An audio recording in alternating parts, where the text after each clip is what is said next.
Assalamu alaikum wa rahmatullahi wa barakatuhu. Assalamu alaikum, everyone, and everyone who is joining us on live today for the I-Syllabus special. I'm here with a great privilege to be with Sheikh Ruzwan, talking about a very pertinent topic, something quite topical. And if people are connected to their social media, they've heard many kind of stories and many incidents that have kind of happened around Sufi Tariqahs and general the whole kind of Sufi scene, so to speak. So inshallah, I'm joined here with Sheikh Ruzwan to talk about, we need to talk about Sufi Tariqahs. So inshallah, in this segment, we hope to go through what it means, what Sufi Tariqah means, how the playing field is now, looking at superstitions, exploitation, spiritual abuse, and these are all things which are very topical and people are actually talking about. This is coming at the back of Sheikh Ruzwan's course. It's the 12-week study of Sheikh Ahmad Zarrūq on his Qawa'id al-Tasawwuf, Principles of Tasawwuf. Inshallah, it's a 12-week course that is going to run from January the 25th. And inshallah, in that, the Sheikh looks at the work of Sheikh Ahmad Zarrūq and his understanding of Tasawwuf, looking at his book, the context of it, the commentary of it, and guiding through the 40 principles that Sheikh Ahmad Zarrūq talks about. And inshallah, we hope to touch upon some of it, weave that through the discussion, inshallah, today. Assalamu alaikum wa rahmatullah, Sheikh. Wa alaikum salam wa rahmatullahi wa barakatuh, Sayyidina. How are you? I'm okay, Sheikh. How are you? Alhamdulillah, very well. And as you said, it's a topical conversation. I want to start off with perhaps a personal anecdote, Sheikh. You spent a lot of time in Syria, and the Bilad al-Sham is known as a place of Turuq, awliya, tazkiyah, spirituality. How was your experience? And you've talked about your study at Ma'ad al-Fath many times, but I want to look at the more spiritual side. How was it studying in Damascus, where there were people of Tazkiyah and Tasawwuf and people teaching these texts, and generally even the general Syrian public who were quite connected to the shuyukh there? Yeah, Bismillah ar-Rahman ar-Rahim. Salatu wassalamu ala Muhammad wa alihi wa sahbihi ajma'in. So, obviously, we had personal anecdotes. There is a whole area of research about personal anecdotes and the degree to which they represent reality. And so people can, present an experience or a set of experiences in a specific way that may not reflect the truth of what they live. So I understand absolutely there is this perception amongst many people of the heightened spiritual nature of a lot of the Muslim world, and I would underline and second that as well, because the degree of ikhlas, just deep sincerity that society itself is imbued with, especially where I was living for the majority of the time, which was in Zarrūq al-Juwani, which is in the old city, and the tradespeople and the ulama were basically, the students that came were tradespeople, used to go to the classes before they used to attend to their workplaces. So it was tied in.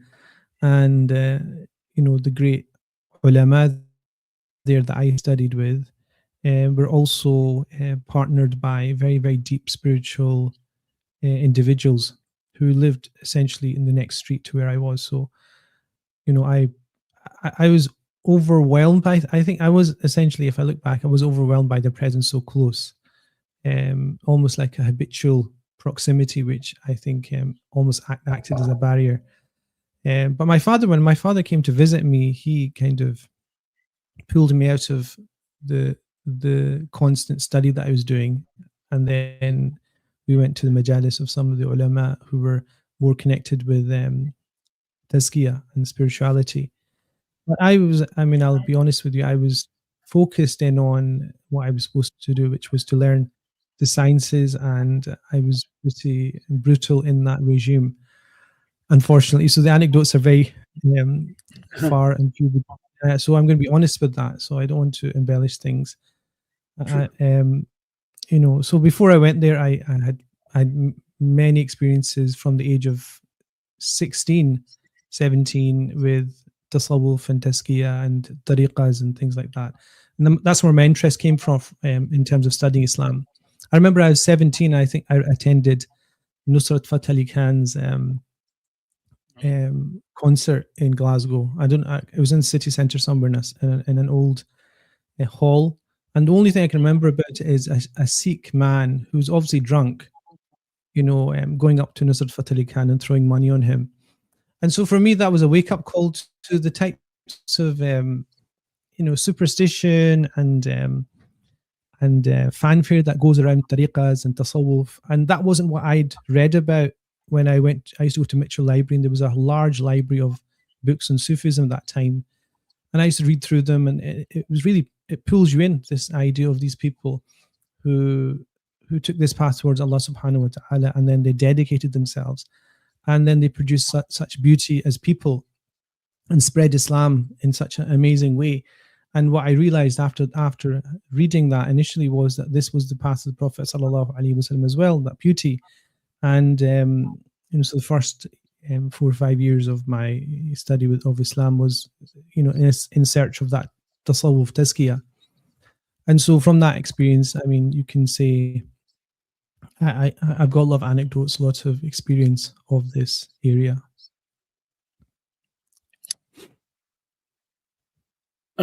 Before kind of going into the minefield that tariqahs are kind of in and understanding of it, I just want to step back, and I know inshallah we don't want to spend, it's not about traditional what tasawwuf was, but just to kind of begin a pre-modern space and then move into where we are now, just so viewers can understand how far we have actually got.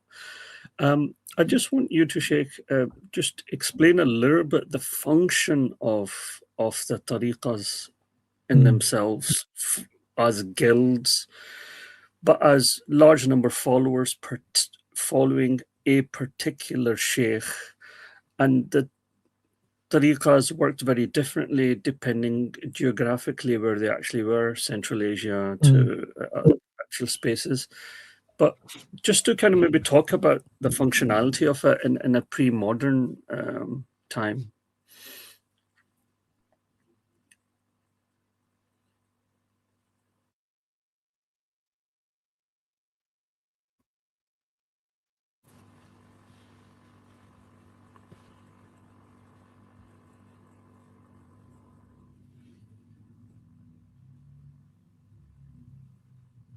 Sorry, Sheikh. So I think we came offline for a minute there.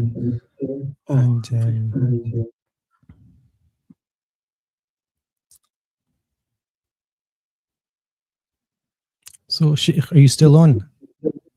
I'm on, Sheikh. I can hear you. So I think I can't see Sheikh Hassan, but she'll be back on.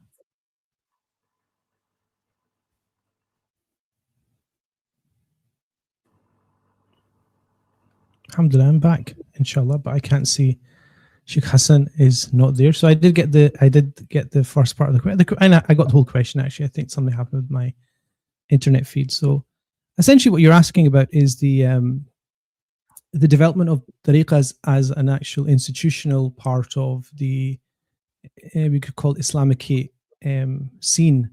So I mean, you obviously know that all the Islamic sciences went through a process of codification. So fiqh by the 3rd, 4th century was starting to be codified in books and study texts. And Imam Juwayni, Imam al-Ghazali were at the forefront of those moves in usul al-fiqh and in language as well. You're talking about the 3rd, 4th century when you have all those compendiums being collected, and hadith is no exception either. You talk about tafsir. Every single science had its own initial works that scholars started to kind of fill out the topic. So what is tafsir, what is hadith, what is fiqh? And Tasawwuf had its individuals. So from the time of Hassan al-Basri radiallahu anhu, Abu Sulaiman al-Darani, and then you've got other individuals that are well known. It went all the way to the time of Imam Ghazali rahimahullah, Imam Muhasibi, for example. They all had their own special paths. So Imam Muhasibi was one, rahimahullah, was somebody who, took the spiritual path from the perspective of reflection and taking themselves to task. And there was others like Abu Yazid al-Bastami, rahimahullah, who wanted to unveil the reality of existence itself. So where do they fit into existence? So all this came out of their attempt to apply the hadith of the Prophet sallallahu alaihi wasallam, which is ihsan and ta'budullah ka'annaka tara, to worship God as if you see him. Now, that is the elevated status of a person, to worship God with such conviction and such experience that they're seeing God, and that's impossible. لا تدركه الأبصار وهو يدرك الأبصار. Sight cannot see him, but he perceives sight. In other words, Allah encompasses sight. And then in that process, فَإِن لَمْ تَكُنْ تَرَى فَإِنَّهُ يَرَاكَ. If you can't see him, then God sees you. So people were between those that felt completely enthralled in seeing Allah subhanahu wa ta'ala and his presence being felt upon them when they worshipped, and people saw that and they sat around them, and when they spoke, they saw the effects of that. Obviously, you can imagine a person, I mean, how can I say it? If you've not met somebody, then it's very difficult for me to explain what is the state of the person. And when I've been with people like that, it's pretty clear that there's a state of being from which, when they say something, something happens. So there's a special status to the words that come out of their mouths. And so that's an individual, a man or woman that's in that state. Then they project the connection of them to God, and people want that, which is called barakah. فَإِن لَمْ تَكُنْ تَرَى فَإِنَّهُ يَرَاكَ. And if you can't do that, then know that God sees you. That's also got a state, which is the feeling that you have if you totally understand that God is watching over you, which is muraqabah. And so that type of person would attract a different type of person who would say, when this person is speaking, you can see the effects of God's power upon the person and their humility and their being subjugated by God's decree. So they have a special type of personality, a special aura around them, you would say nowadays. So people obviously congregated around them, and when they spoke in different ways. And so people who spoke out of ecstasy, there was a specific type of person that came to them. People that spoke out of what they call sahu, which is sobriety and being totally in control of their use of language, like Imam Junaid al-Baghdadi. Different types of people came around and sat around them. And after a period, I think it was around the Seljuk period, I think you could introduce government and scholars, traditional scholars of fiqh and the outward sciences into this. They saw it fit that they could integrate the tariqahs, or these pathways of odd areas of scholars of Tasawwuf sitting together. They could allow them a place where they could congregate. They would allow them endowments, and they would allow them to flourish. And essentially that was a counterbalance to, I think, a lot of specifically the Ithna Ashri Shia trend of spirituality and connection to the Ahl al-Bayt. That's a long story. But the point was charisma, an attempt to contain charisma through specific pathways.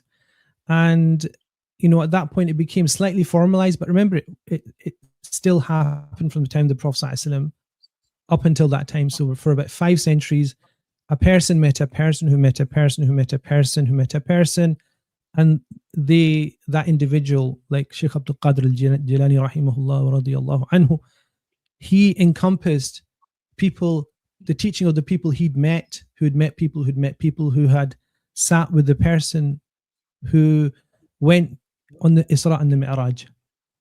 And that's a spiritual, you cannot go further than say, that the Prophet ﷺ's state was not spiritual if he went on the Isra and the Mi'raj. وَبِتَّ تَرْقَى إِلَى إِنْ نِلْتَ مَنْزِلَةً مِنْ قَابَ قَوْسَيْنِ لَمْ تُدْرَكْ وَلَمْ تُرَمِ. Imam Busiri says it so beautifully, that you reach a status of such proximity of two bow's lengths that will never be achieved and never be come close to. So it is prophetic. It's from the core of the Sunnah that you have this relationship with Allah subhanahu wa ta'ala. But at a certain point, as you say, it becomes formalized, almost like the schools of law, like the books of fiqh, and the tariqahs become something like the madhabs, just like you have the pathways in aqidah and in grammar, the Basran and the Kufan schools and the Andalusian schools. You've got all this. So you've got all these things. It follows the same path.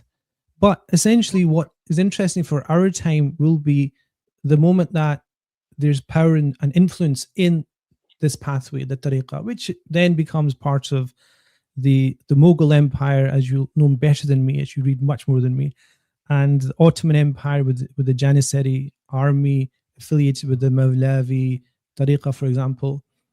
So then these tariqahs have a function. And the wider function, in fact, if you travel in the Muslim world, the tariqahs had an amazing function of creating a degree of very strong unity of purpose in a community where they had guilds, for example, and the guild would be connected to a tariqah. So if you're a cobbler or a carpenter or a soldier, you'd be affiliated naturally by that affiliation with a tariqah.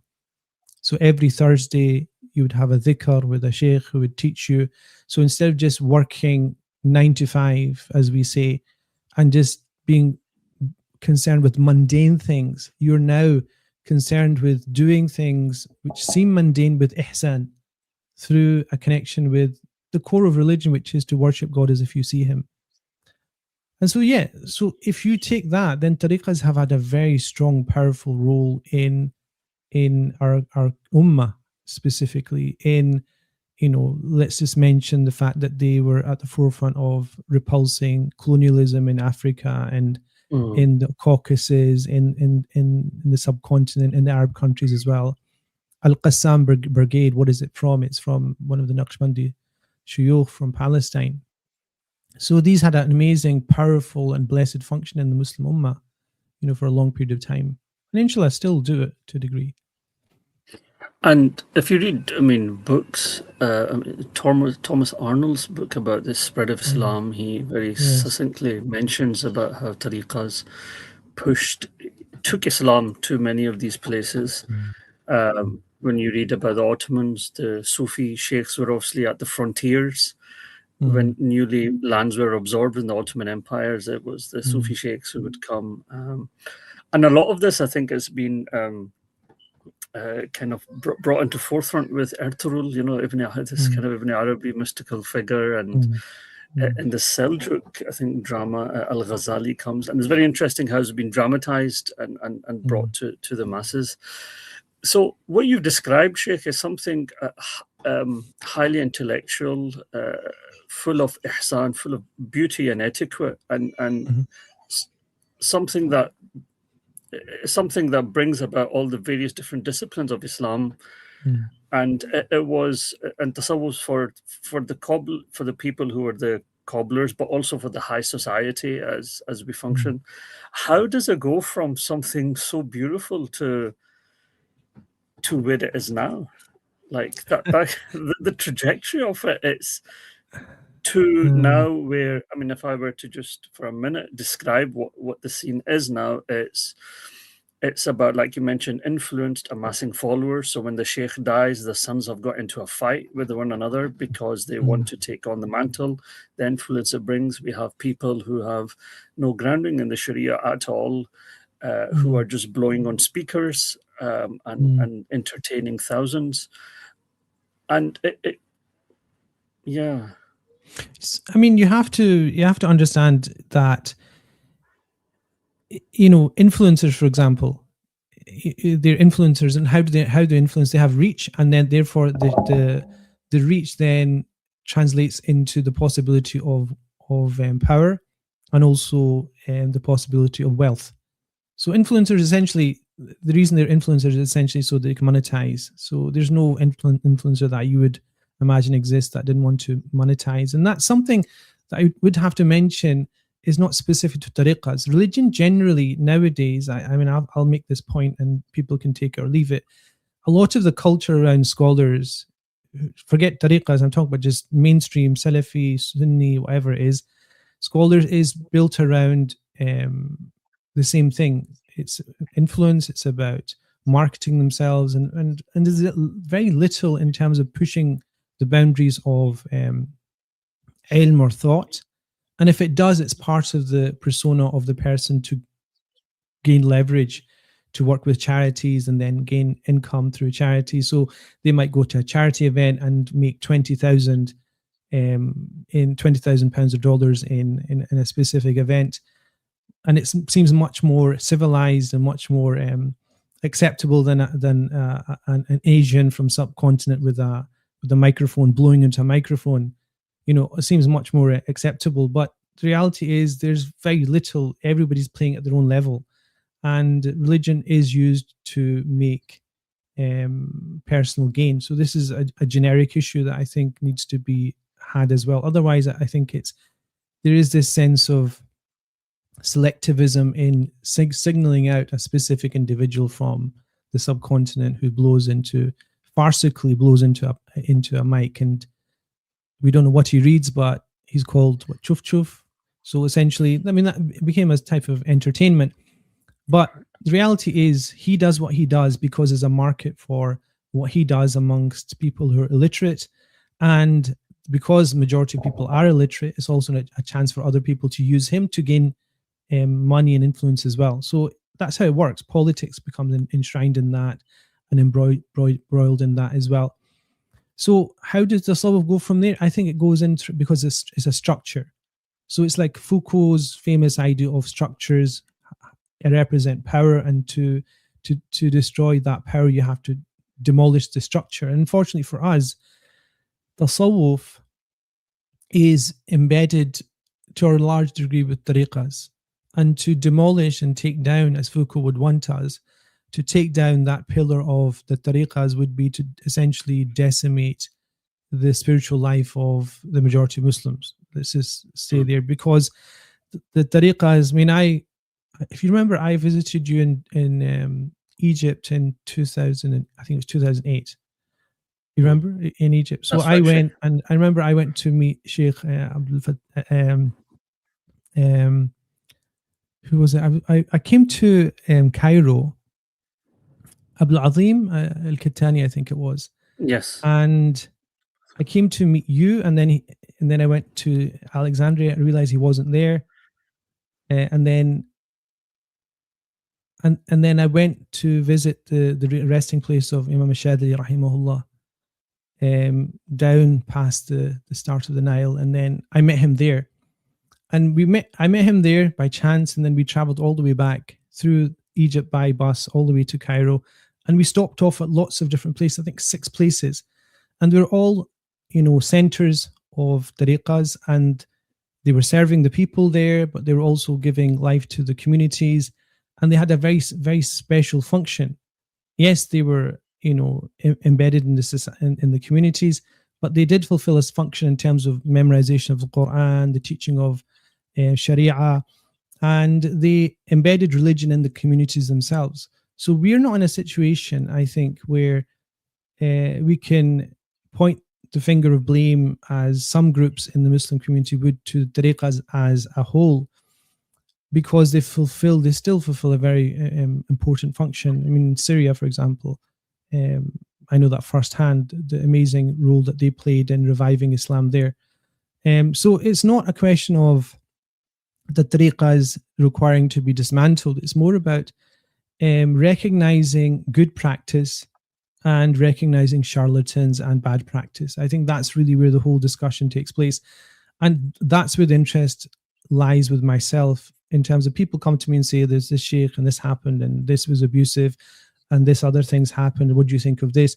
And at that point, the more that you're unaware of the apparatus you need to understand what is pure tasawwuf and proper tasawwuf and a clear tariqah, the more you know that, the more you're able to essentially address those issues yourself. Mm. I myself, Sheikh, obviously I'm from a what we quote a Braille background, so I grew up with a lot of this and seeing how tariqas function, particularly from the Indo-Pak subcontinent, which has a slightly different flavor from the kind of Arab, the kind of Hijazi or the Arab or the Shami kind of tariqas. Couple of things that were often told to us when we were young, and maybe you can clarify this, and a lot of people will have very similar questions. They would say stuff like, for whoever has no sheikh, then the shaitan is his sheikh. And it's almost obligatory. It felt like it was quite obligatory to take a sheikh. And then once you've joined into it, the idea of self responsibility and self regulation, and the whole choice that a person has, that's suspended, where even the aql is suspended to what the sheikh is saying. It's like a total submission, which you can see there will be room for great harm, because of the intimate connection that you have. It's very different from your local imam or even the local mufti. It's a very different it's a very delicate, intimate form of relationship that is based between that, and then there's a lot of things for it to go wrong. So we often talk about the Salafi burnout, but there's been kind of huge Sufi burnouts, in the sense that people have exhausted themselves through the tariqah, that sheikhs told them to divorce their wives, sheikhs told them to give X amount of money, or if you read or do particular thing or donate X amount, you will be promised so and so. And that's very exhaustive. So when people come out of that, they almost, like you said, you shouldn't blame the structure, but they kind of fall out of that. So my question is, it's a very intimate balance to have with the sheikh. I want you to speak about that. What does that mean? And number two, do you need to be affiliated to a particular tariqah or a sheikh to receive that guidance? Or can you, quote unquote, maybe be in the outskirt and just listen to the sheikh without even meeting him or being part of the kind of formal process of things? Yeah, so that's important, because you've touched upon this idea of the kind of cultural understanding of a tariqah and the relationship of a person to their sheikh, let's just say. And yes, I mean, that whole paraphrasing of whoever does not have a sheikh, then the shaitan is a sheikh. This reoccurs in the sayings of a number of people of the path, So this is an authentic statement, because the opposite of it is true, which is that if you take your nafs to be your role model and your pathway towards the criteria towards what is right and wrong, in the nafs al-ammaratun bis-su, the Prophet Yusuf said himself, like the nafs is oft pointing towards what is ill for the soul. Ammaratun bis-su, it's always ordering you to do evil. So you have to have some kind of guide, some kind of pathway. And for us, that's the Quran and Sunnah of the Prophet ﷺ. So from that perspective, it's a question of who represents that, because you can't go back directly. I don't want to go through like an old record. You can't directly go to the Quran and Sunnah to understand things. Yes, for ethical things, moral things, life lessons, absolutely. You lift the Quran and there's amazing passages, and the majority of it is like that. But to be true to yourself in your frailties as a person, your personality, and your shortcomings, no, you can't. I mean, there must be some people that in history that were able to do that, but very few.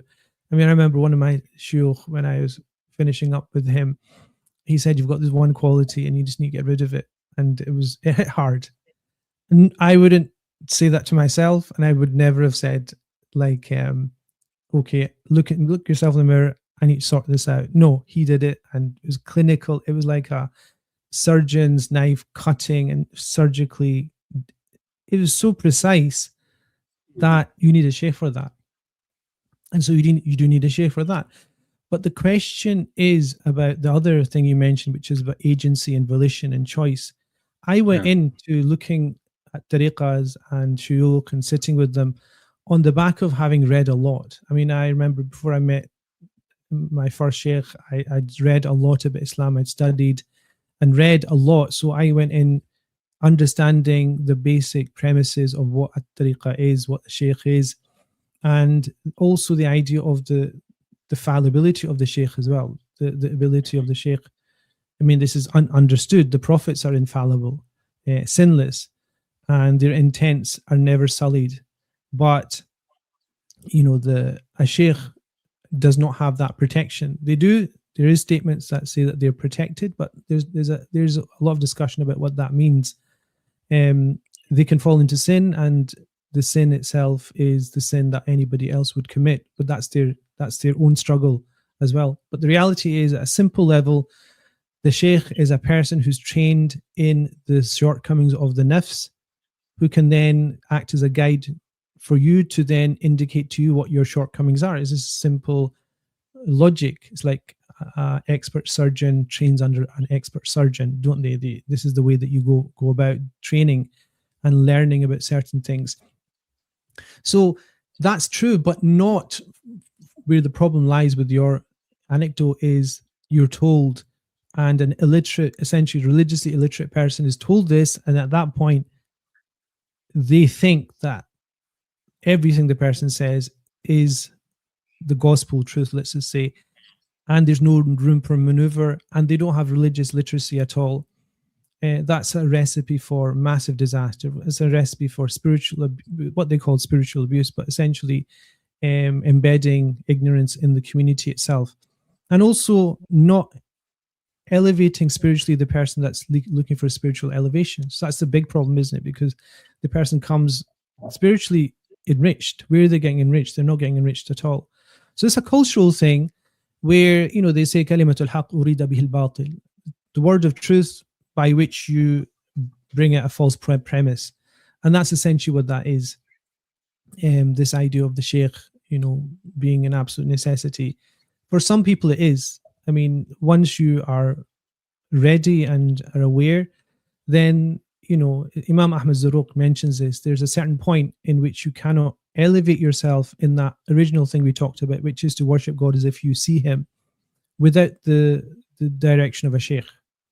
Meaning, direction of a person that will tell you the obstacles that will come in your path, that will stop you from, advancing, which are called khawatir. Khawatir are like notions that come to your mind or thoughts that come to your mind, which will destroy you on your spiritual path. They will stop you from reaching the pinnacle. And for that, you need a sheikh. There's no two ways around that. And so the second part of your question was about, I think, do you need a sheikh? Do you need, or is it? Do you need part of formal tariqah, so to speak, or could you just be a bystander by listening to talks and imbibing what the sheikh says, instead of necessarily entering into a kind of that's a good question, because that's essentially where everybody's question comes down to. See, the thing about tariqahs is as a form, if you think what I said about the fact that they cater in society in a wide level, in terms of guilds, in terms of social structures. Shaykh Abdurrahman Shaghuri rahimahullah was initially part of the labor movement in Syria. I mean, he petitioned for workers' rights for a long period of his life. So he was embedded in workers' movements. So think of that, you would think of Socialist Workers' Party, and you would think, well, what this great man of Allah subhanahu wa ta'ala was, on the shop floor. And Sufi Abdullah as well in Birmingham. He used to work 14-hour shifts in factories, and then nighttime it was dhikr. And so what did he do? He basically managed to switch a whole, percentile of immigrants who'd come to England from the subcontinent to being practicing from not being practicing. And so that was a path of a great wali, a great sheikh of Allah subhanahu wa ta'ala. And so there is a function to that. Obviously, you have to have a function.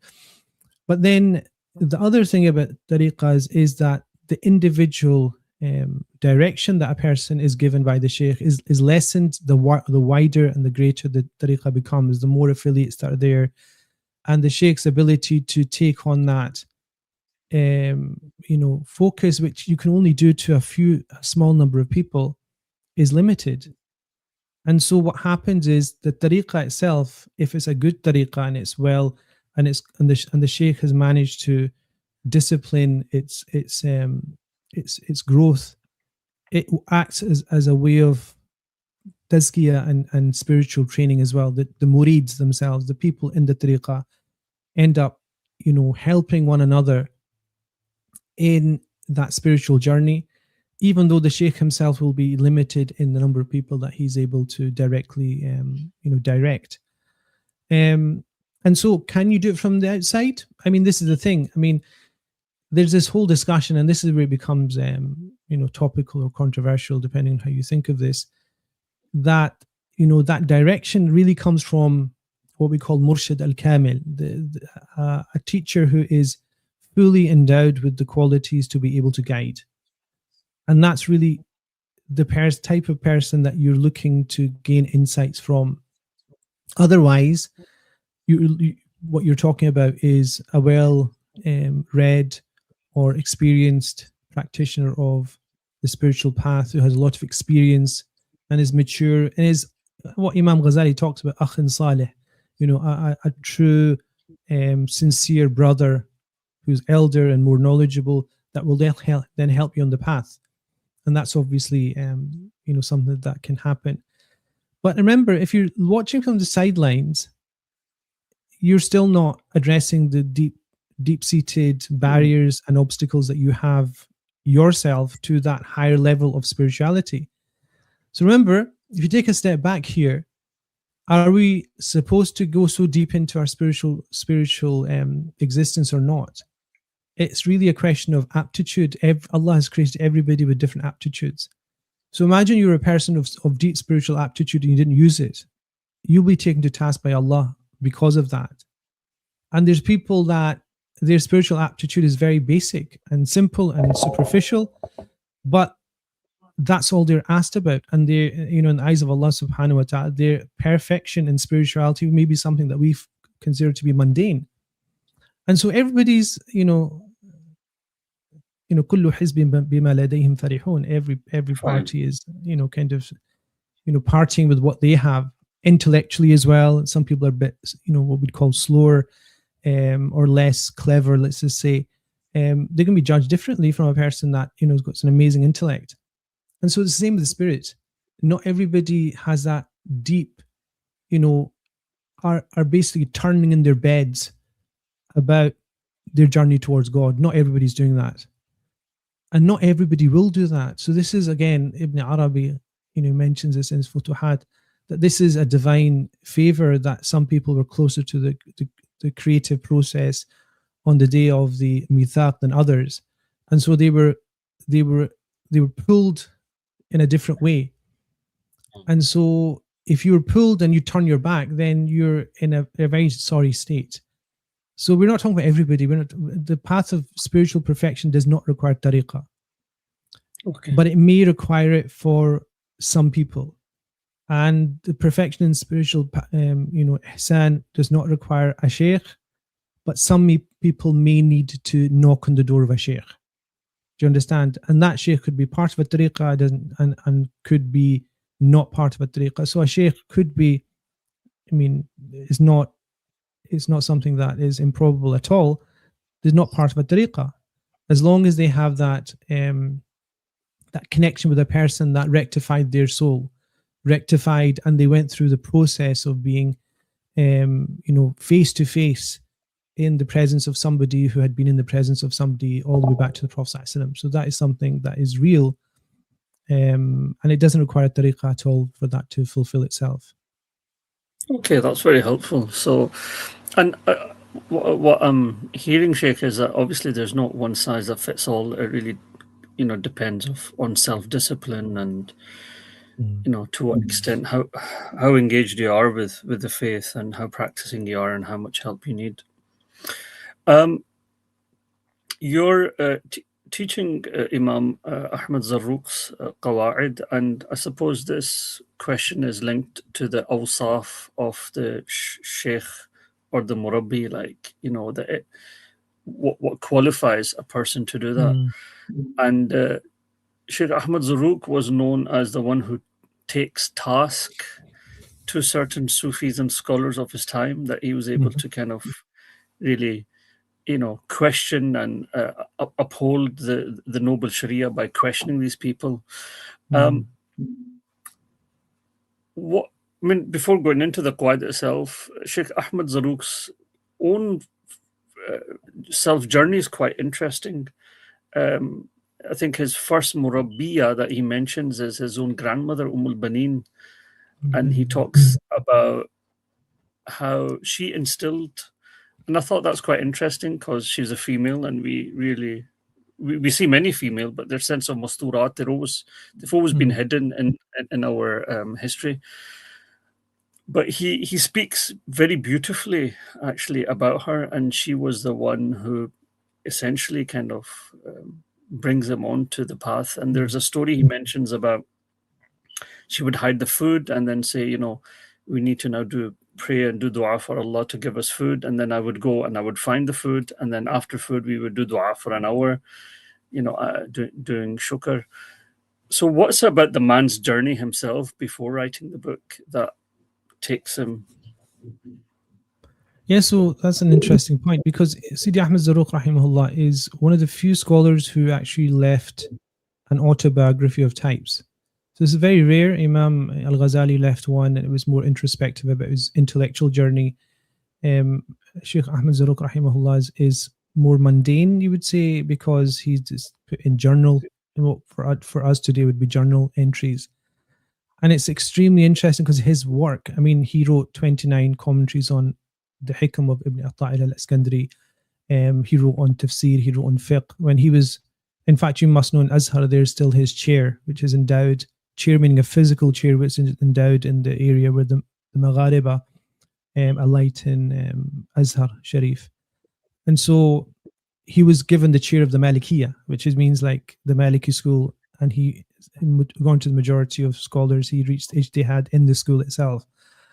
And so he's interesting if you look at the journey, because we have his autobiographical data, and he mentions his grandmother, instilling in him the basic cause and effect, which becomes really important. Because I mean, in child psychology, they say like by the age of 4 or 5, if you've not instilled the basic concepts of realities within the child's psychology, it's very difficult to do that by the age of 3, essentially. And what she did, she wired his brain to connect things in a logical way. So Allah grants and gives, and you ask, it's given. And he connected that in his, you know, later on in his tazkiyah and his tasawwuf, in terms of, if you do not ascribe yourself to the Sharia in all of its forms, then anything that comes out of it is to be rejected. And it comes out in his first sheikh, Sheikh Muhammad al-Zaytuni. He falls out with him. Who's a Jalali sheikh? Jalali he is. Yeah, and they fall out. And Sheikh Ahmad Zarrūq's about 20, probably in the early 20s.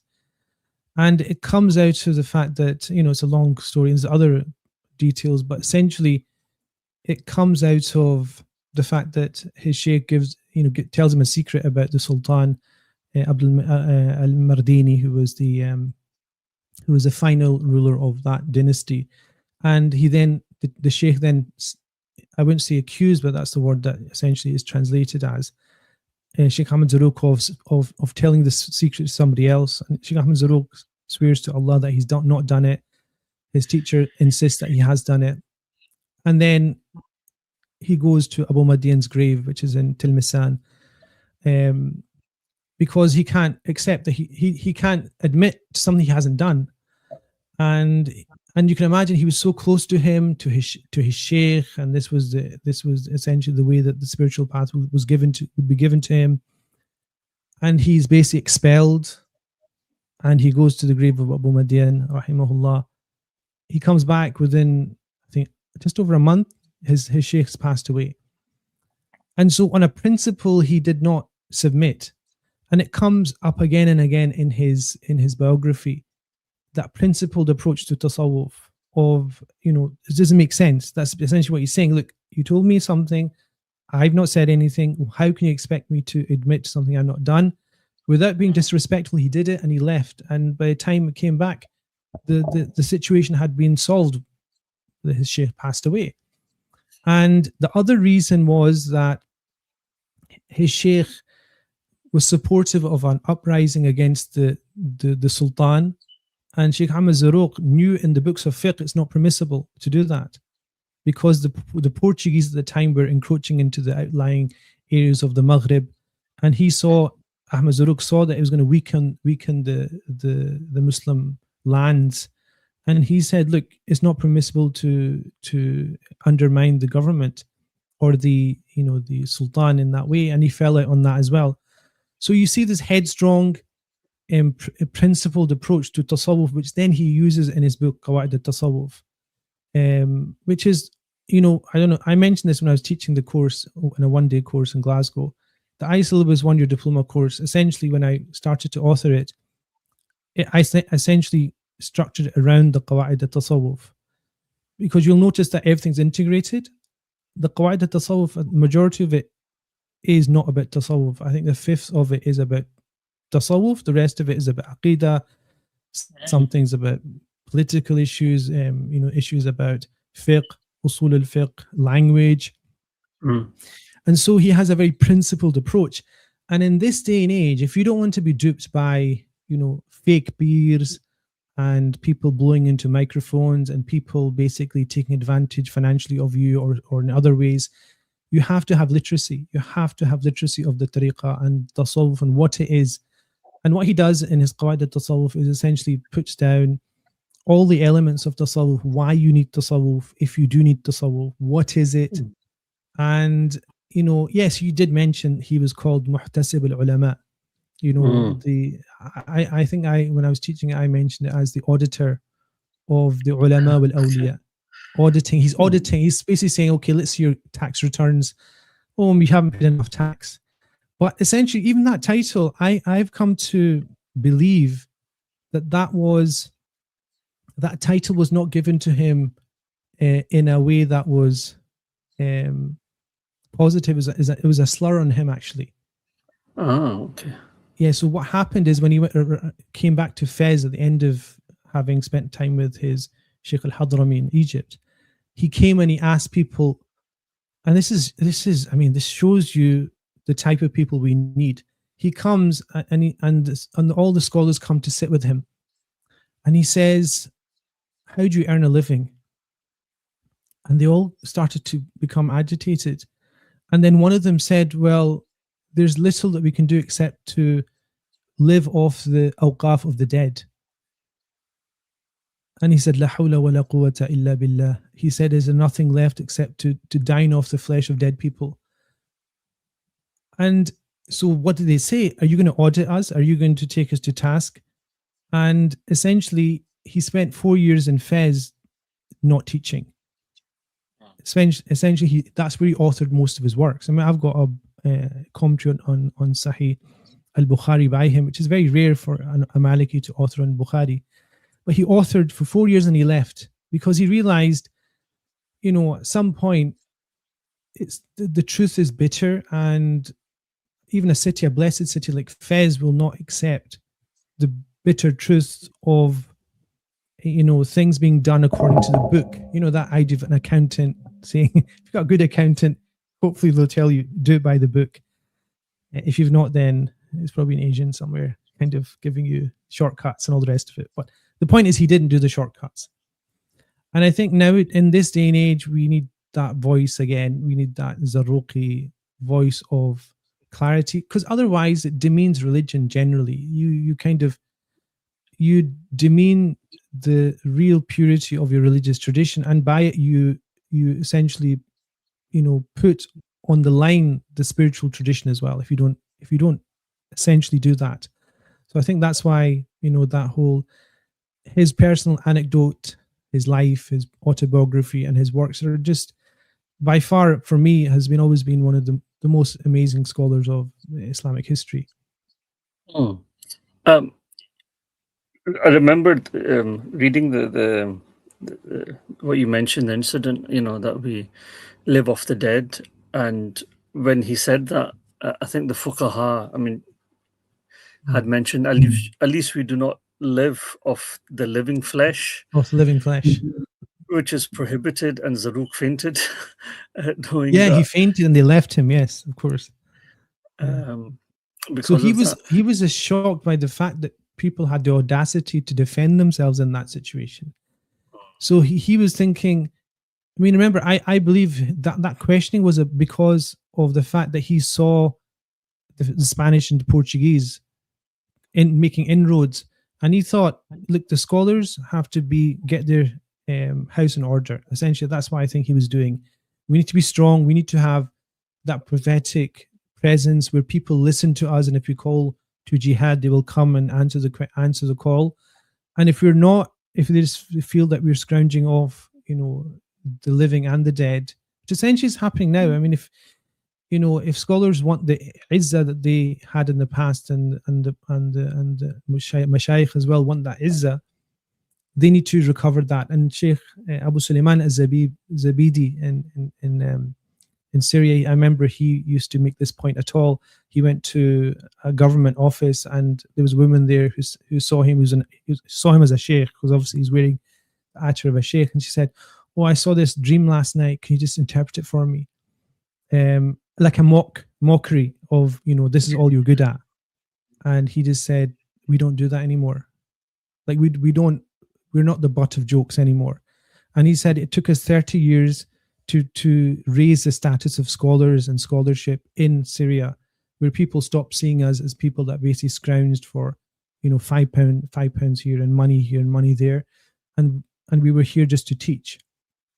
And that change in perception was a generational change, and that's essentially what Ahmed Zarrūq rahimahullah wanted to do, and that's why it's so relevant today. I mean, you have to pull away from this culture where you can just just take out of an adherence murid's wealth and his time and his efforts without any palpable spiritual benefit. I mean, I know there are situations where there's such a close connection between a murid and a sheikh that what is the sheikhs as the murids and what's the murid as the sheikhs. Those relationships do exist. It happened with the Prophet ﷺ, with Abu Bakr and the Prophet ﷺ, where the wealth was shared. It wasn't, it was an exception that the Prophet ﷺ would say, "No, I will pay for this." So the spiritual path does admit that type of situation, but that's a situation where the person's literate. The person goes in with their eyes open. The person goes in knowing exactly what they're getting out of this relationship, and that the other person is not making, taking advantage of them. The problem is that it's almost like a romantic liaison where, you get, I don't know what they call, where you meet somebody on, I've never done this, so just let you know, but you meet somebody online and they don't exist, but they basically just take all your money. And essentially that's why I feel catfishing, something like that. Yeah. So essentially, I've read some of the stories. Yeah. Because it's an emotional attachment, and there's a sense of what will come in the future of benefit. It's emotional, it's not intellectual. And Sheikh Ahmed Zarrūq is turning it and saying, look, primarily you have to conceptualize Tasawwuf, and once you've conceptualized it, you'll understand whether it's for you or not, and you will understand when you see a true sheikh or not, and you will understand whether your shortcomings are there and can be rectified or they can't. And so then he just sets it out, and this amazing way he talks about what Tasawwuf is, what the tools are, what the obstacles are, what the path is, what the guide is, and all of this through very, very useful principles that you can just, take and understand, and then say, okay, this person's a charlatan, and then you can see what a murshid al-kamil is. Because the thing is, there is the opposite extreme, which is to say, look, the sheikh of the tariqah has to be a mufti, has to be alim, has to be lots of different things, has to be, speak Arabic perfectly. There was great scholars of the past. Sheikh Ahmed Zarrūq, Abu Ya'za was the person he said he took his tariqah from, was an illiterate Berber servant slave. And it said about him, this is why, recollect, is that he didn't know more than 4 chapters of the Quran. But if somebody recited Quran in his presence, he would rectify the recitation. That's kashf. That's plausible, possible by Allah subhanahu wa ta'ala. Sayyid Abu Abbas al-Mursi rahimahullah as well. And my father had a tafsir actually, tafsir Fadli, from a peer from Lahore, who was illiterate as well in terms of religious studies, but he was able to give. I mean, when I read it, it was like the insights into verses and sections of the Quran were amazing. And so it's possible and plausible that you have somebody like that. But the condition is what? The condition is that they do not break the rules of the Sharia. So they abide by the parameters of the Sharia itself. And if they have the expertise of the soul and the feelings of the soul, then that's still a sheikh, still a sheikh.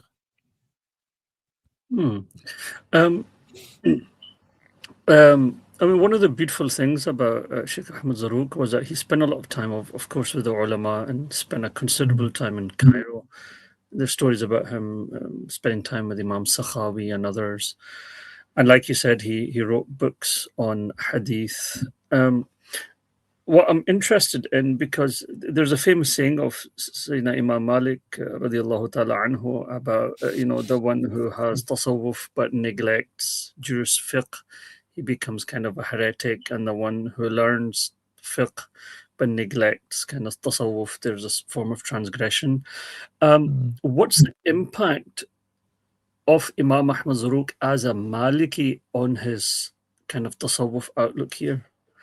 Like, is that considerable? Do you see that in his works and in his qawaid? I think more than anything else, because that instance I mentioned of his first sheikh, supporting and providing assistance to a mutiny against the Sultan, and Sheikh Ahmed Zarrūq, in fact, he didn't go to the Qayraween. He refused to pray Jum'ah there because the Imam was openly calling for a mutiny. And it's all because by that age, mid-20s, he knew the fiqh, he knew the reasoning, the rationale, and he couldn't be duped just by. I mean, for nowadays, looking back, it was a Sharif-led mutiny. In other words, Ahlul Bayt-led mutiny. Essentially, who, and the interesting is it took its spiritual nourishment from Imam al-Jazuli, Sahib Dalal al-Khairat. So there's an interesting, dichotomy, paradox there, which is for another podcast completely, because it kind of does open up lots of interesting discussions. But essentially, the Maliki fiqh, he felt, was the vessel within which, and the schools of law generally, the vessel within which you can define the parameters of a healthy tasawwuf, because the schools of fiqh are essentially vessels that contain the knowledge of the Salaf. Essentially, that's what they are, because the Kufan school of Abu Hanifa, or the Maliki school, which is a Madinat al-Nawwara, or the collective of Imam Ahmad or Shafi'i, they're vessels that connected and solidified that outward active practice of the Salaf. And so if that's not your benchmark, then what is? And that's an amazing change in perspective, I think, that nobody could have envisaged, and also it required a lot of courage to do, because at that point you would cower and you would submit to the power of the tariqah or the sheikh or somebody. But he felt it was important, even though he was by himself and he had to then leave to Misrata from Fez. He felt it was better to be principled than not to adhere to that. So there's a couple of questions. I don't know if you can see the questions in the. Yeah, I had one too myself, but two things, Sheikh, and then we'll go into question. His final Sheikh is Al-Hadrami, who's originally from Hadramaut, who then he's able to have a very a lovely kind of bond with, and meets him and then travels. And Sheikh Ahmed Zarrūq kind of settles modern day Libya, and I know during the the upheaval. I think his grave was desecrated and maybe like damage to the masjid. I want to read, before the question, Sheikh, I want to read one of the qaida to you in English, so you can maybe just touch upon that, and then we'll finish off with some questions. Just the link between fiqh and tasawwuf, you know, because you've been constantly saying that, and what I'm hearing is that it's a barometer for us that any sheikh who essentially is falling outside the practice of fiqh, it's an indicator for us that, you know, this is not a serious person for your in your spiritual journey. Qaida 26, the authority of jurisprudence is universal for the community because its goal is to establish the form of religion, to champion its cause, and to manifest its teachings. On the other hand, the authority of tasawwuf is specific for some members of the community because it deals with the behavior between the servant and his Lord without going beyond that. As a result, it is acceptable for a dualist to rebuke a Sufi, but not vice versa. One must turn from Sufism to fiqh. One must be content with fiqh without tasawwuf. Sufism cannot renounce fiqh, for it is invalid without the latter. Nor can one turn from Sufism to fiqh except through the agency of fiqh.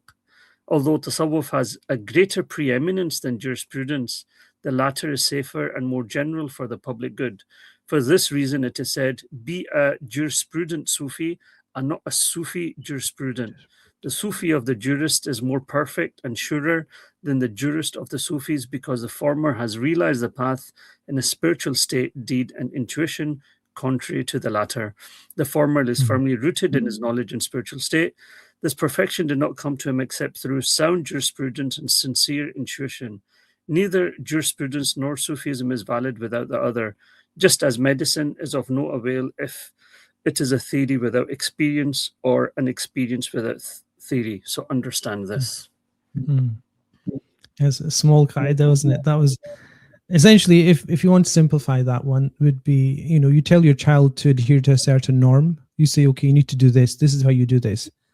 Say it's something to do with eating or reading or something. You teach the child the rule, which is the vessel. It's the kind of structure. It gives them a sense of purpose, a direction. They don't have to understand the purpose of that. Every child has to go through that process of the parent telling them, you're doing this. Every child you will tell them the same thing, basic parameters. And that parameter will then allow them to then have their own personality at some point. So don't play at the edge of the precipice of the stairs or you'll fall down. That's going to be a rule for everybody. But, you know, why all that will remain separate? The Sharia essentially is that same thing. Rules, halal, haram, mubah. These are things that are given to you by the creator of your soul. And at that point, once you've adhered to that, then the ability for your soul to flower, to embed itself in the soil and to flower to fruition is then going to be different for every single individual. So for some people, as I said before, it'll be sufficient to be within the rules and to taste the sweetness of faith. So if somebody's tasted the sweetness of faith, which is mentioned in the hadith of Prophet ﷺ, the three things, when wajda thalatha, you know, they will have the sweetness of faith. They're all outward things. You know, they're not just feelings, they're not spiritual, they're not deep spiritual things. And so this is exactly what he's saying here. One of my shuyukh actually mentioned this to me. He said that the sky is higher and the ground is lower, and the haqiqah is the sky and the ground is the sharia, and the ground always dictates over the sky. And I couldn't understand that. I swear, I was thinking, what was he saying? Was it Sheikh Abdul Qadir Sufi said this? And I was thinking, and I just couldn't make sense of it. And he said that haqiqah is always burdened by the haqiqah. Haqiqah is always burdened by the sharia, always rules over it, because what is low overpowers what is high. Meaning Yes. is common. Do you understand? It's a very difficult thing to understand, but what is common to everybody, it's like the lowest common denominator in maths as well. It comes back to the basic grounding of yourself in tahara, in your menstrual cycle, and whether you're in a state of janaba or whether you need to do wudu, whether you've prayed on time. These are things that ground you then to be able to look upwards. And that's what Sidi Ahmed Zarrūq saying. You will not advance on the spiritual path until you rectify your limbs to a specific path that your creator has created for you. And after that, yes, absolutely, you can start to flourish and fly with the angels if you want. That's essentially what he's talking about. Okay. So I've just been speaking to, obviously, Sheikh about Tasawwuf, and in particular about Sheikh Ahmed Zarrūq, and I just wanted to mention that, inshallah, towards the end of January, on the 25th, Sheikh Ruzwan will be leading a 12-week course on the Qawaid of Imam Ahmed Zarrūq, as we've just been talking, and he will be deciphering it, linking it to our modern period. So, and obviously through the study, you'll be able to have a more in-depth understanding of the Tasawwuf, so you can protect yourself from perhaps the charlatans that we see around us. So there are some questions that I think are interesting. Okay. Yeah. I just wanted to go through some of the questions, Sheikh. I'll just pick some up. That's an interesting one. Why do we find differences in the acceptance of types of people? For example, the Majzoob are accepted and celebrated in Maghrib and Morocco, whilst it would be called clinically insane in other Muslim countries. That's a very interesting one. The Majdoob, essentially, I think other Muslim countries, I think, I do think that's the case, because in Syria, I think there was the same sense of the person who is Majdoob literally means to be pulled, and it means a person pulled towards God. And if it means pulled towards God, it, on the other side, it indicates a lack of mental volition and agency, because their agency is almost dissipated.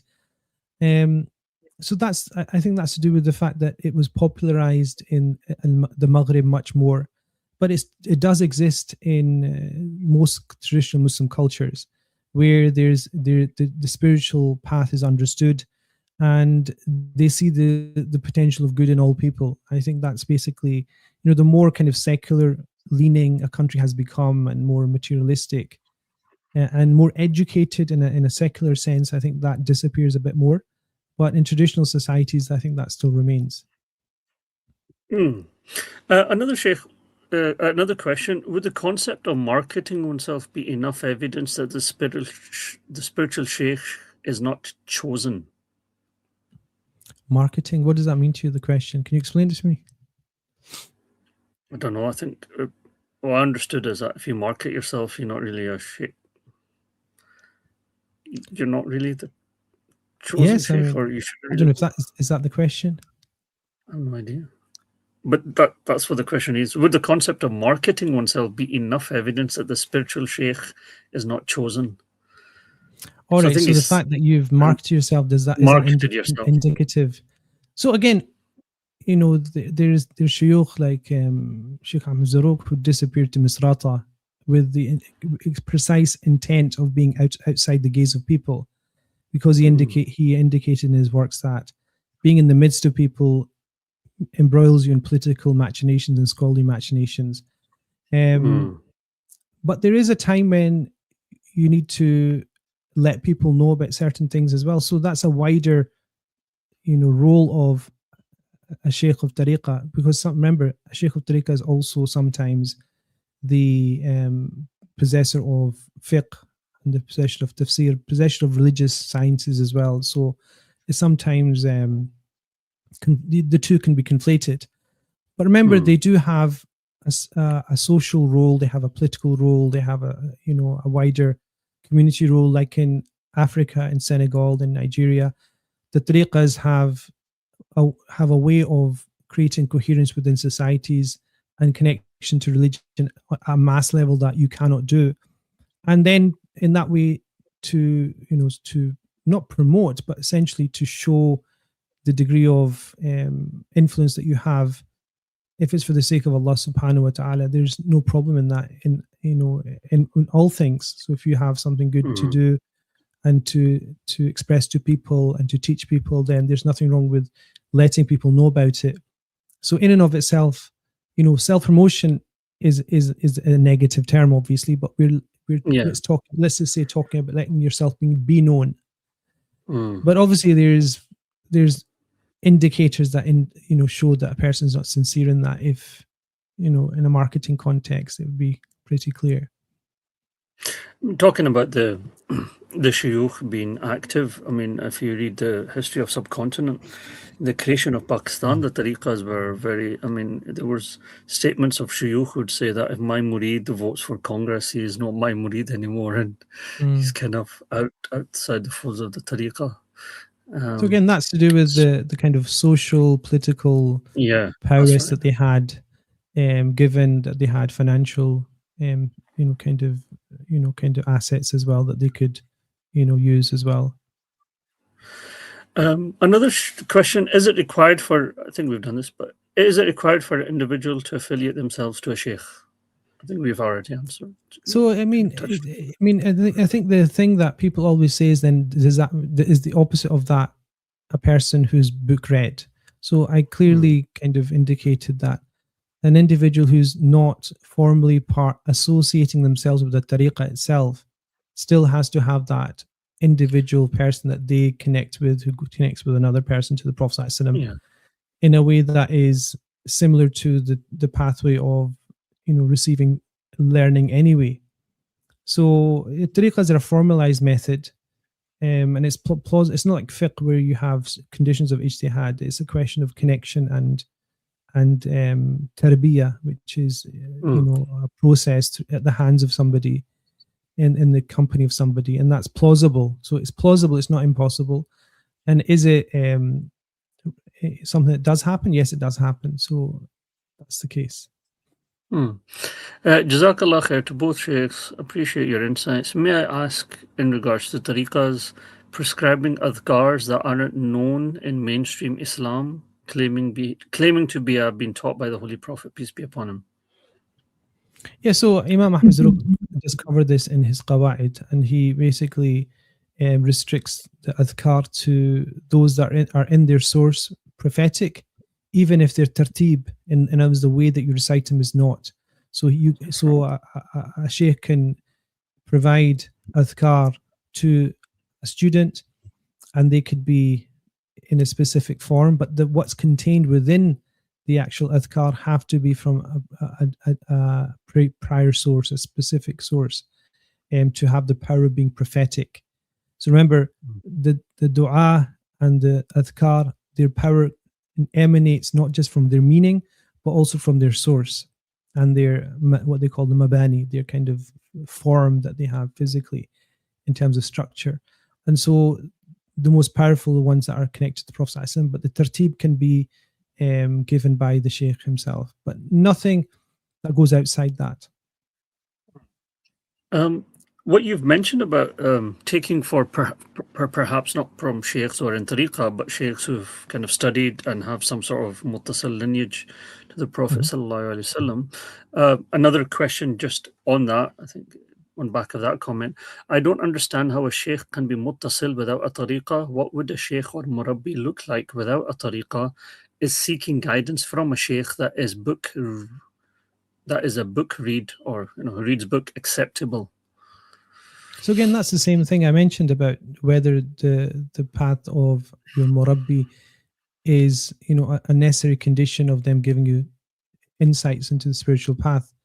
Is the tariqah a necessary condition of that? And it's not, because it's plausible that a person can have that connection to an individual who has a connection to an individual who has a connection. That's perfectly plausible, and there's nothing, as I said, it's not like the schools of law where there's specific usul and there's a structure with which preserves those meanings. So I don't think that's a necessary condition. Oh, okay. In fact, Imam al-Ghazali, Imam Ahmad Zarrūq themselves mentioned that the plausibility of progressing in the path where there's no sheikh through the prayer in the Prophet ﷺ is something that they've all agreed upon.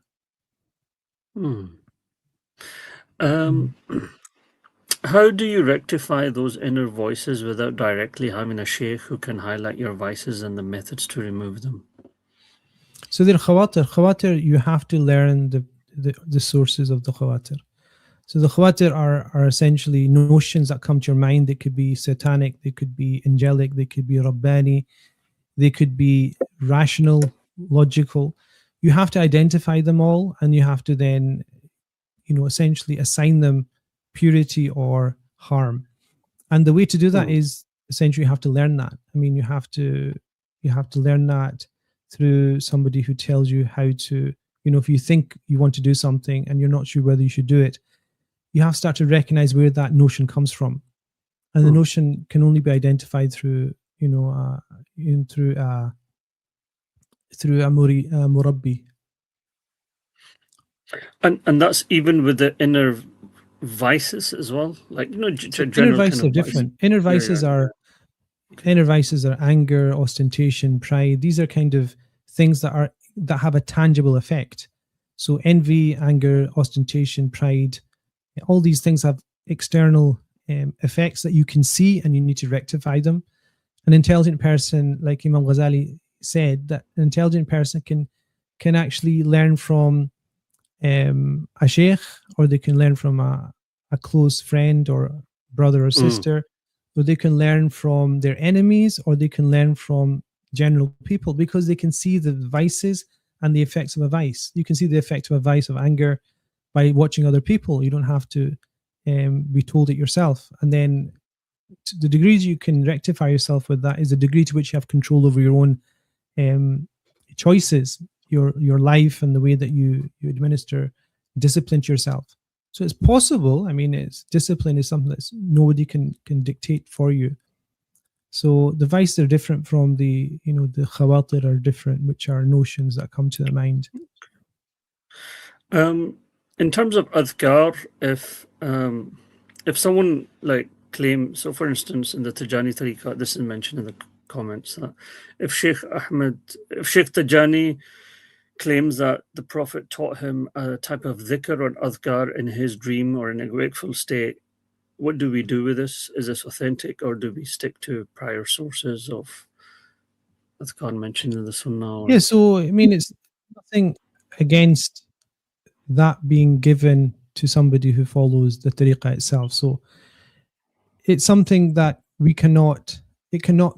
usually cannot transcend beyond the person that sees the Prophet ﷺ giving them a specific injunction or a specific dream or a specific dhikr.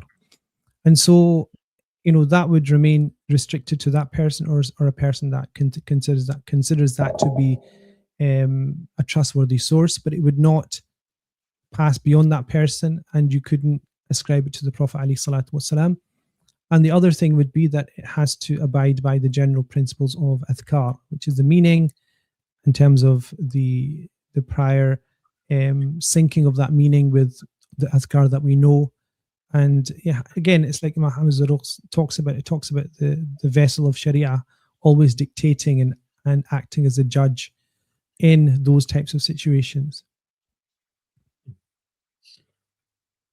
A lot of sheikhs say once you're connected to a tariqah, the founder of the tariqah would guide you in the grave and find you and take you by the hand on Yawm al-Qiyamah. Mm-hmm. Is this a correct belief? So again, that is something that is, you would say is a plausible position to take. But again, there is this whole issue about aqidah there. So the issue about Imam Ahmad Zarrūq is that he would want to weigh this statement in the light of the general aqidah that we have, which is that only people that are specifically mentioned by the Prophet ﷺ as having been given paradise or having the attributes of people of paradise are given that. And then if there are people that have that quality, and generally one of the ways is for the Muslims to generally testify to a person's belief that they are a person of paradise, then to ascribe the person the ability to do that is, again, another thing that you require proof of. And generally scholars would not allow that type of statement to be made. That's where because again, it's something that internally, it might be a good belief to have, because it's simultaneously analogous to a hafid of Quran taking their parents. So it's it's a probable, plausible scenario. It's nothing in terms of Aqidah that goes against it, except the fact that we have no precedence for it. from the Prophet ﷺ, because it essentially is from the unseen. And finally, probably a question back to me, Sheikh. A person who enrolls into this 12-week course in Sheikh Ahmed Zarrūq, like, what does he take from it by the end of it? Yeah, so I mean, I detailed this indeed fully in the website. So, in terms of what you get the inside view of, I think, one of the most meticulous participants of the spiritual path, Sayyid Ahmed Zarrūq, from his own perspective, and then essentially, what he does, if you think about it, he takes apart Tasawwuf and all the problems that it's acquired up until his time, and then he reconstitutes it based upon the most authentic principles of the religion itself. So at that point, he will start with the first thing, which is the definition of Tasawwuf. So he says there's over 2,000 definitions. What is Tasawwuf? What is purification of the heart? From that, he will then talk about the tools that you have, the principles that you use, the role of the teacher, the guide, the pathway. So he'll essentially give you all the literacy that you require to be able to engage with the discussion and to recognize truth from falsehood in the path itself. So essentially, if you go against the principle, the Qawa'id are essentially principles, you've gone against the prophetic method of practicing ihsan with Allah subhanahu wa ta'ala. So that's why I called the course Prophetic Sufism, because essentially he's saying there is a way of approaching Tasawwuf and the idea of Tariqah, which is prophetic, but you have to vet it through these principles. And these principles, Qawa'id, are essentially that. They're vetting and, as he said, auditing what was out there at his time, but also now, more importantly, in our time as well, in terms of the intentional or unintentional abuse of power and spiritual authority that takes place, which is obviously going to, something that needs to be addressed in the community. One more burning question, Sheikh.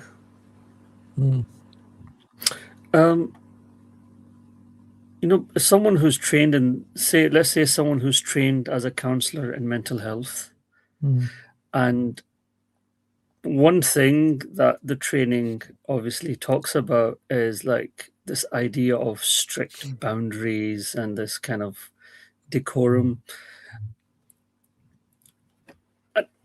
And when it comes to Tasawwuf, the boundaries often are very, very blurry. Like we've spoken about that idea of volition and choice, and but also for the Sheikh, I could imagine it's very taxing for him spiritually. People constantly calling him with their problems, and seeing this, like,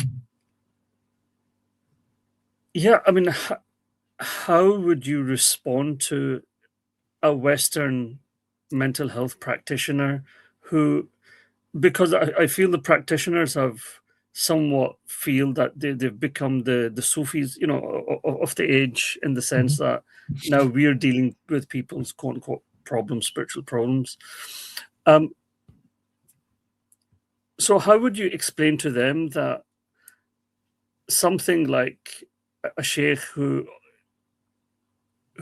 is who's kind of working in a very environment where boundaries can become very blurry, yet can keep themselves safe and protected, but also quote unquote the murid and those who are the disciples also protected?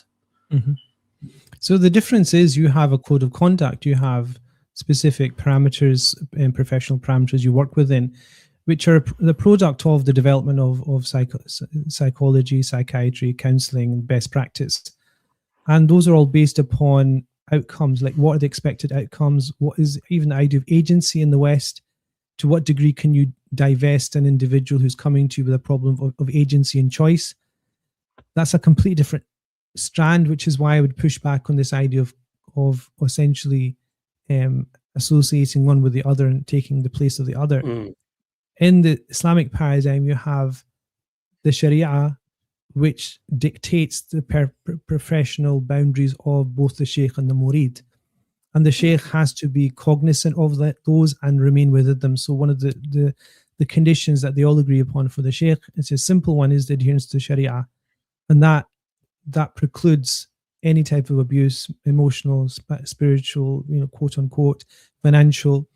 And then also on the parts of the person that's coming with the problem, they also have to adhere to specific dictates of good conduct with Allah subhanahu wa ta'ala and the people around them. And then the Shaykh essentially at one level is indicating to them the parameters of the Sharia, but then on the other hand, the personal failings or frailties that they might have, which they will then address to either the nafs or the heart or the different khawatir that come, because the nafs is different from the khatira, which is different from the qalb, which is different from the aqal. And so the way to differentiate those is a specific path that was part of their training. Whereas in a Western context, there's not really an acceptance of those parameters. And therefore, I would argue, I mean, I don't want to argue on this with you live, but the instrumentalization of the Western model has very severe limits and boundaries within which it can be successful. And so as long as you do, if you do not make the correlation between the two, they're essentially two separate entities, I think. Otherwise, I think it's difficult to make sense of them both. I think each works within a specific context, within parameters of what they agree to be their modus operandi, and then they're quite different in their outcomes and their perceptions.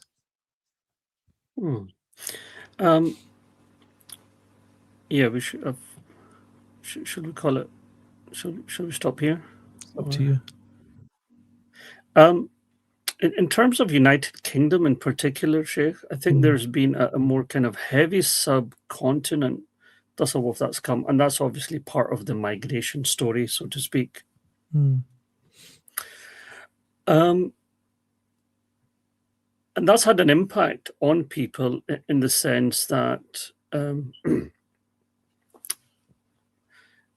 in their connection and their outlook of Tasawwuf.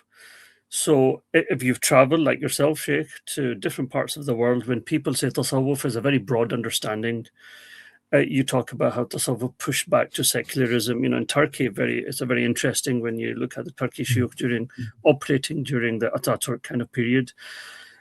For the local person in Birmingham or Bradford, his idea of Tasawwuf is that Pir Sahib from some village in Pakistan, or and then once a year they have this mela, and people sing and dance, and he just comes to our house once a year, has food, and then he gets some envelopes.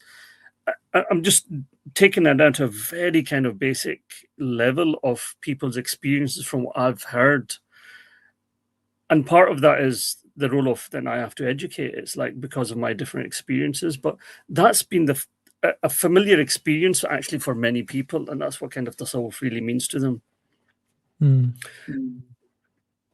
How do we educate that folk, or how do we allow them to come to a better understanding that's not just limited to their own very narrow experience of Tasawwuf that they've actually had? Yes, that's a very good question, because most people's experiences of Tasawwuf is of that nature. If the Muslim world is very similar to the UK, so if you say UK, I would say, well, speak to people in Morocco as well, in Algeria, you talk to people in anywhere you go, you'll have a similar situation. The energy of tariqah initially dissipates and disappears, and you have what's left, which is the kind of the externals of the tariqah and the kind of figureheads and the kind of rasam, as they say. But doesn't mean that there wasn't a reality there before. And so it's a good place to start to say this is the end result of, like anything becomes underutilized and people move towards something else. It becomes something that becomes redundant. but there is a reality behind it, and you can see the reality of it in places where tasawwuf has been very vibrant, and like Turkey, or other Muslim, like Senegal or Nigeria, where it's been very, very impactful socially. There is vibrancy, and there's great scholars that have done that. And so it's an opportunity to educate with everything. I mean, you could probably make the same thing about prayer. Like, the Ramadan comes and we're told to pray, Taraweeh. You can make it about anything. And so in all these situations, the question of education, which is why, when I, myself, Sheikh Amr, were starting off, the issue of religious literacy was really important, to get people just to understand and get their bearings on all these issues, so they can appreciate and be kind of confident, and gain pleasure from the fact that they belong to this amazing religion. And the tasawwuf aspect and the tariqah aspect and this whole aspect is one of the most flourishing, nourishing aspects of our religious tradition, which led to such amazing things in our history.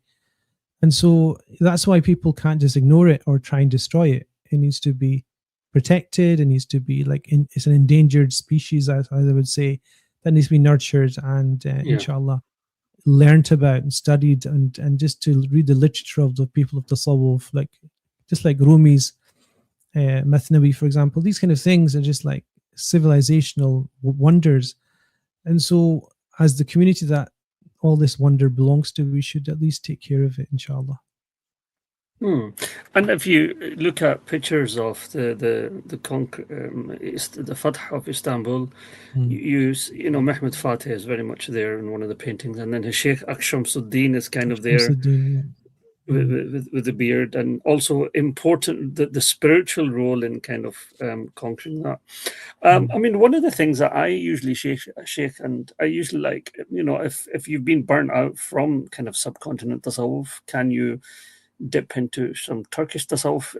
Maybe it's a fresh breather, it's a bit more, it's slightly different, it's something may you connect to. I mean, recently there's a huge trend actually of second, third generation British people who have moved from the subcontinent tasawwuf, quote unquote, to more Arab shuyukh, to more kind of Arab salasil, shuyukh who are now have studied in the Middle East, perhaps Arab, but can speak English. I think Urdu was another barrier. It's a trend that's very kind of noticeable now, with it's kind of a movement from the subcontinent. It's not a bad thing in itself. It's just a kind of reorientation to perhaps something that they would feel that it's much more, they understand and they can communicate with. So I would just say that, I was like 18, and the first sheikh that I had, he gave me dhikr, and I remember that after Fajr we sat and he taught me this dhikr, and I couldn't get rid of it. It was like 2 months. And so it's a simple Asian Pakistani beer. And so I understand the sense of learning and then going for the exotic, which is faraway land, and it's they're closer to the Prophet ﷺ because they speak Arabic and so on and so forth. But you've missed what tasawwuf is, which is husn tawajjuh ila Allah, which is a pure, truthful turning towards God, and a literate person can make you do that. And so, I think there is this sense that we want to market it as a product which looks more authentic, and our presentation of tasawwuf is better than your presentation. Sheikh Ahmed Zarrūq, his first sheikh, who he said he took tariqah from Abu Ya'za, was the complete opposite. Illiterate, servant, Berber, who basically was considered to be a slave, goes against all that. So I think the reality of tasawwuf is one where you can't take the forms too seriously. The only form you have to take seriously, as I said, is the Sharia. The boundaries of the Sharia and the vessel of the Sharia has to be taken as paramount in this. And should a person share with others on part of this tariqah, or is it a private matter which they shouldn't disclose, or is it up to the person? How do you personally feel about that? I mean, it's up to the person. If the person realizes that the tariqah they're part of adheres to Sharia and is transparent in that, and the sheikh of the tariqah is transparent in their adherence to the Sharia, and they see that a person will be benefited by, taking on a more structured role, then there's nothing, it's essentially pointing towards something that's good. So, but then the condition of that, I would always say, is literacy, religious literacy of the person coming in. They have the onus is on them to educate themselves on the agency that they have as a person, not in terms of sticking to their nafs and what their nafs wants, but essentially knowing the parameters of the Sharia in relation to the tariqah itself. And if that's done, then there's no problem at all. Most of the problems I see from people that go into tariqahs and leave them and have a bad experiences, the onus is on them that they've not educated themselves. The onus was on them that they did not essentially, adhere to the agency that they had. And if you give up everything and then you blame the person that takes it, or you claim takes it, then essentially, you go into it like, if you're a victim of fraud, and you've left your codes everywhere and everything is for everybody to see, and then you complain about it, the insurance company is not going to listen to you. And I think in these kind of situations, I think you need to be a bit more self-accountable to that. Yeah. And religious literacy is very important. Just to finish on, bring it back for us in the UK. Finally, the role of Tasawwuf in Europe for non-Muslims, what do you see? Do you see it as a very positive force that we can use for da'wah in non-Muslim lands? Yeah, so I'm kind of conflicted on this, because the obvious answer would be yes, because it's the kind of cuddly aspect of Islam. So Madonna, I think, was it Madonna, said that it's, or she used to read Rumi or somebody, or she quoted him or something. So you could make a lot of Sufi poetry accessible to all echelons of Western society, the good, the bad, and the ugly, because it's of that nature, it's of the spirit. And I think from that perspective, we have to be very careful, because you can basically use religion in a way that's not there. Because the thing that I think one of my shuyukh told me is that the people of the West will not argue that there's no God but Allah, the spirit, in other words, the spirituality, but they will argue with you about the second part, which is Muhammad is the messenger of God, which means that they have there's boundaries and there's rules that you have to adhere to for society to be sane and naturally kind of developing in a good way. And so I think an educated tasawwuf, one that shows that Islam is made up of different aspects, one of which is this deep spiritual tradition, is absolutely going to be one of the best ways of presenting Islam. But it has to be presented with the fact that Islam addresses big social and political and economic issues as well. And I think that's where you need everybody to turn up, the political activists as well as the Sufi saints, at the same time. Jazakallah, Sheikh. I've still got a few more, but it's a very broad topic, I guess. Pleasure was all mine, inshallah. So, Jazakallah. Inshallah, Jazakallah everyone for logging on a Thursday evening and listening from Sheikh Ruzwan about Tasawwuf, what that means. And I think one of the things, core of it, he talks about is religious literacy, that you yourself have to be at a level of understanding of Islam than to progress from that.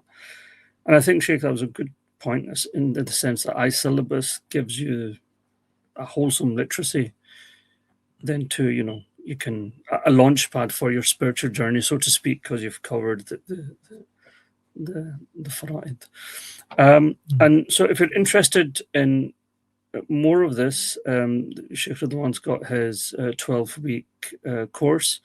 And if you've studied with Sheikh Ridwan or any of his courses, you will know that he's able to bridge the tradition with the current and with the modern. And it's, so the qawaid won't just be studied as a 15th century text. It's very much how do we link it to now, and how do we link it to our modern illnesses, and of course the charlatans that in the last couple of weeks that social media has erupted over. You'll have a much better understanding how the tradition deals with such charlatans.